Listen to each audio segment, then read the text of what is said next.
Welcome to Sam Podcast. Enjoy listening to English every day. Hello, everyone. Welcome to Season 3 of the Sam Podcast. We'll be talking about business plans this season with me, Mr. Sam. Today's episode is about something bright, literally and figuratively. We are going to discuss how to write a business plan for a lighting store.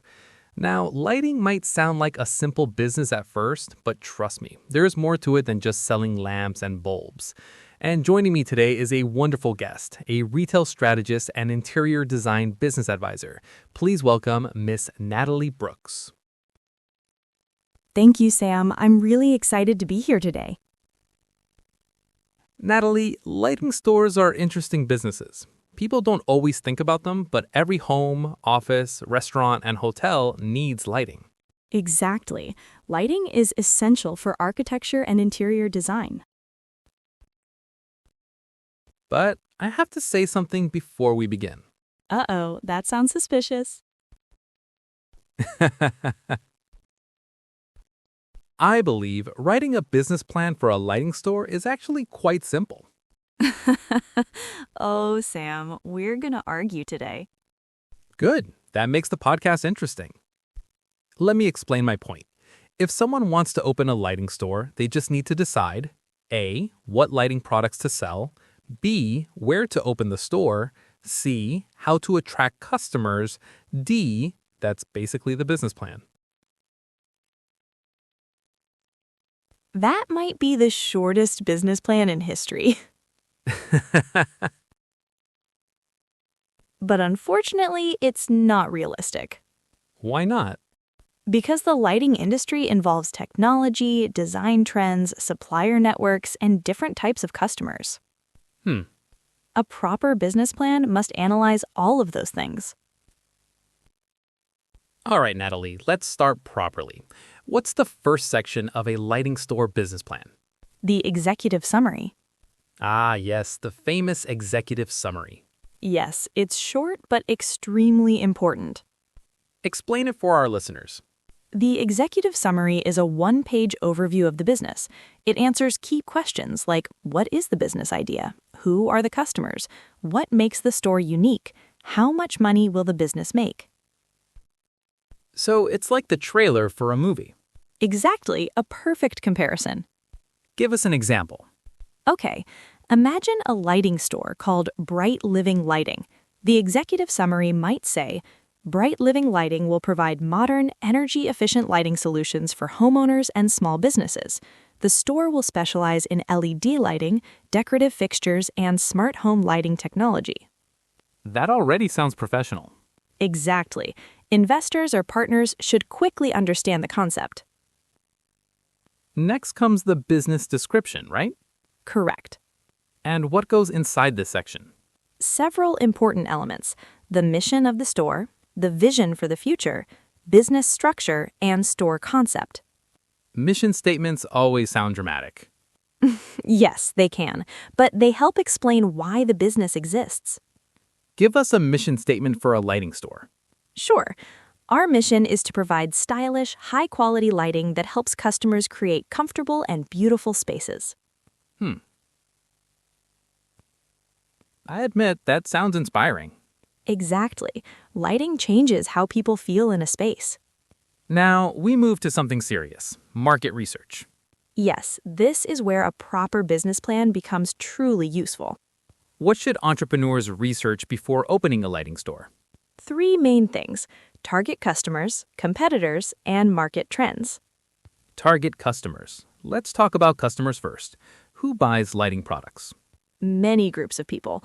For example, homeowners, interior designers, contractors, businesses, restaurants, and hotels.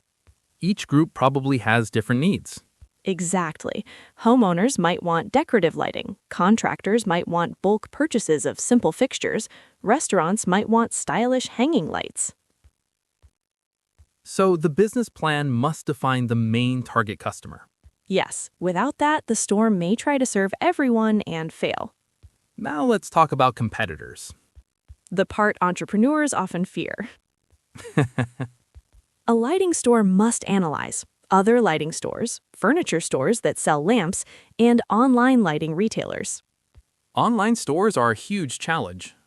Exactly. Many customers buy lighting online today. So, how can a physical store compete? By offering things online stores cannot easily provide.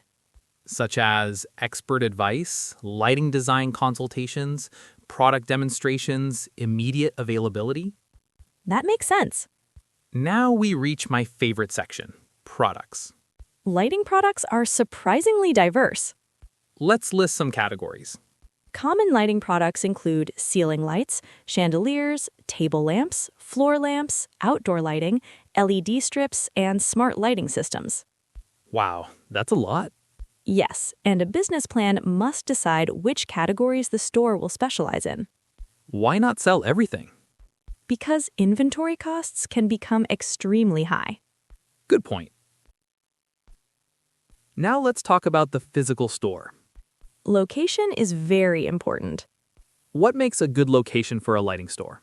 High visibility, easy parking, close to home improvement stores, and nearby furniture stores. That makes sense. People shopping for furniture might also want lighting. Exactly.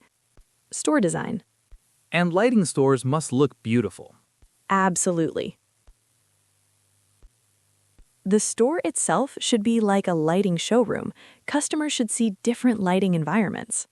Such as a living room display. Or a dining room with chandeliers. Or outdoor garden lights. Exactly. Let's talk about marketing. Lighting businesses need strong marketing. What strategies work well? Several options: social media marketing, partnerships with interior designers, online store websites, and home improvement workshops. Workshops? Yes, for example, how to choose the perfect lighting for your living room. That's actually a brilliant idea. Customers learn something and discover products. Next is the operations plan, This section explains how the business runs daily. such as staff roles. Exactly. The plan should include store manager responsibilities, sales staff training, inventory management, and supplier relationships. Lighting products may require technical knowledge. Very true. Employees should understand energy efficiency, installation basics, and lighting design. Now we reach the part many entrepreneurs fear, the financial plan. Yes, numbers can be intimidating. What should be included? A financial plan should include startup costs, monthly expenses, sales forecasts, and profit projections. Startup costs might include store renovation, lighting display systems, initial inventory, and marketing campaigns. Exactly. Opening a lighting store could cost $40,000 to $150,000 depending on size. And the quality of products. All right, Natalie, after this long conversation, I must admit something. Oh, this should be interesting. Writing a lighting store business plan is more complicated than I first thought. I'm glad you said that. But I still believe business plans should be simple and clear. And I believe they should be detailed and strategic. So we still disagree. Yes, but that's why debates are fun. Well, everyone, that brings us to the end of today's episode of the SAM Podcast. Today, we discussed how to write a business plan for a lighting store, including market research, product strategy, store design, marketing, and financial planning. Thank you so much for listening. We hope this conversation helps anyone who dreams of starting a lighting business. Remember, great businesses start with great planning. Absolutely. Thanks for listening, everyone. We'll see you in the next episode of the SAM Podcast.